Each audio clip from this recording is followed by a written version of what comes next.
apiece. Will they both be happy? I saw the images of Carlo Ancelotti after the game. He didn't look happy. So well, you know him. I know him, but I wonder what's going through his mind there. What do you think? I don't think he's happy with the results. Obviously, he's a winner. He wants to win the games. But if you look at the game, I think draw was a fair result. I had Morocco playing better. And maybe Brazil nerves, first game, a lot of pressure to do a good start. And but I'm curious what went through Carlos' mind. He was not happy. If he's not happy, having played under him for a year at PSG 15 or so years ago, how does he react? How would he be right now? I remember one game after the game, he was not happy with the team, and I was sitting, and he kicked a box that hit my forehead. And I was surprised because nobody does that to me. But Carlo did it, so he has his dark sides also, which I like, because that is what trigger you. No, you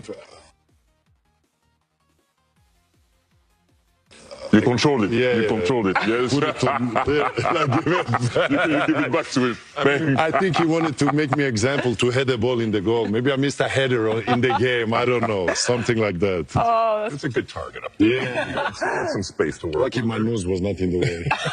Lex, what was your assessment today? I mean, for those that came into this tournament, including my good friend David Mossi, a proud Brazilian, the notion that that they should be concerned with this team and that this is a underwhelming type of Brazilian team, I don't think that will have been squashed after that performance. It was underwhelming, and I think they should be concerned.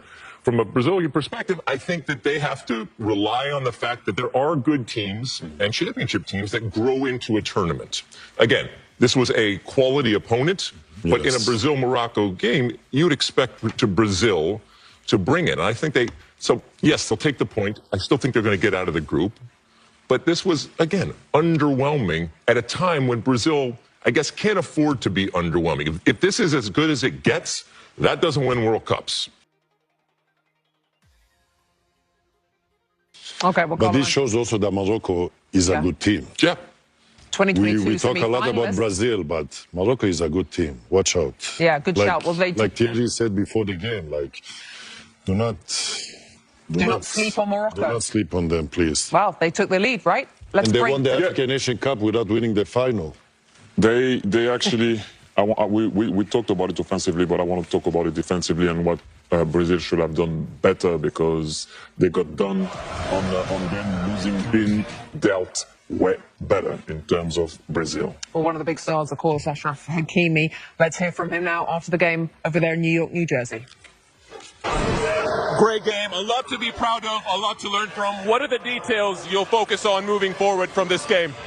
Yes, it was not easy, like we say. We play against tough team in front of us, one of the favorites of the tournament. Proud of the effort of the team. We draw, but we are happy for the performance about us. We still have to improve and growing up every game, so that is what we're going to be focused right now. Recovery well and be focused in the next game. And what's your message to your team as captain moving forward? Just keep going. We do a really good game. We have to keep the positive things. We're going to learn from the mistake that we did for sure. But after, we have to keep going. We have 2 games more to continue in the tournament, and that is the more important. Vini, what's the overall feeling with the performance and the result? Qual o sentimento, né, com essa atuação e com o resultado? Pouco triste pelo resultado, mas a estreia da competição sempre é assim, muito difícil, onde a gente tem que se adaptar o mais rápido possível dentro da competição. Tomamos o gol e assim dificulta muito o nosso jogo, mas acredito que uma parte ali a gente conseguiu controlar muito o jogo, fizemos o gol e logo depois deu uma caída normal pelo calor, pela qualidade do campo também, que atrapalha um pouco o jogo, mas a gente tem que se adaptar, é isso que a gente tem para a Copa. Onde os adversários são todos muito difíceis, todos querem competir, todos querem ganhar, e vai ser assim até o final.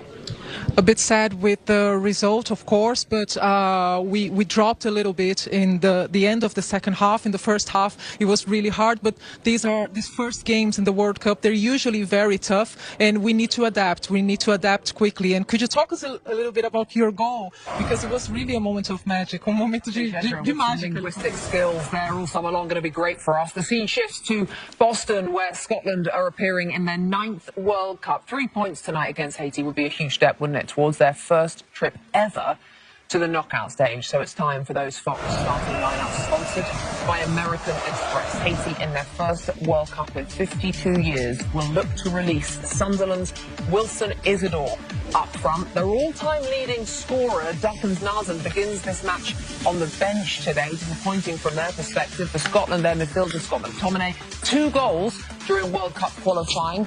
He played all but 1 minute in Scotland's 6 qualifiers. For more, let's head to Boston to check in with a pair that will call the action for us tonight, Ian Hocker and Danny Higginbotham.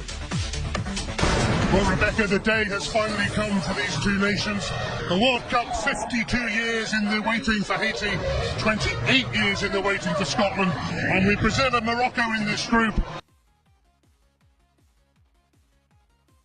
Both teams really have to hit the ground running, and it's actually a must-win scenario already, isn't it, Danny? Yeah, it is, and I find this a really fascinating game because I think everybody will most people will put Scotland as a favourite, but Haiti, I wouldn't go against them at the moment because their best form of defence is to attack, and obviously listening to Thierry a couple of days ago, he was saying that he feels as though there would be a potential upset. What I would say about this Haiti team is that they will ask a lot of questions, they will commit men going forward, so Scotland, when they've got the ball, they have to be their most protected because that's when they could be vulnerable on the turnover of possession.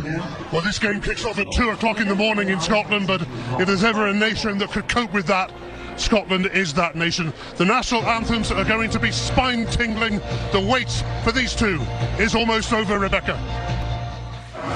Taking it for the first time in nearly 3 decades, and they are going to have a lot of support today in Boston. That Tartan RB travels well. For more, let's check in pitchside with our Alex Aljo.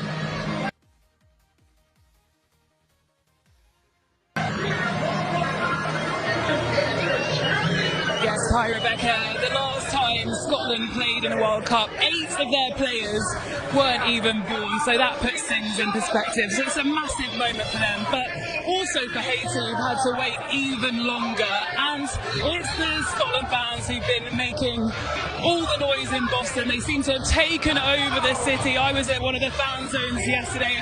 A lot of sunburnt Scots, a lot of tartan kilts, a lot of bagpipes being played, but above all, a lot of optimism as well. Their captain, Andy Robertson, said that they have the best fan base in the world, and you can see why. He said it's motivating their players, and after a lot of disappointment, he wants no regrets this year. And looking at this group, it really does feel like it could be a decisive game for Scotland if they want to get to the knockouts of a World Cup for the very first time. Great news as well that Scott McTominay has recovered from a stomach bug. The atmosphere in this stadium is absolutely electric, as you can hear. Really looking forward to this. We can't. الى هنا اخواني نكون قد وصلنا لنهاية الفيديو. كنتمنى يكون المقطع قد نال اعجابكم. ما تنساوش دعمنا بزر الاعجاب، كذلك الاشتراك في القناه وتفعيل الجرس باش توصلوا بجديد القناه اول باول. وما تنساوش كذلك تخلوا الاراء ديالكم واستفسارات ديالكم اقتراحات ديالكم اسفل الفيديو في خانه التعليقات حول ما قاله زلطان إبراهيموفيتش عن المباراة القوية اللي قدمها المنتخب المغربي امام المنتخب البرازيلي وانتهت بنتيجة ايجابية هدف مقابل هدف. كذلك اخواني ما تنساوش مشاركة الفيديو مع جميع الاصدقاء ونتلاقى ان شاء الله في فيديو قادم.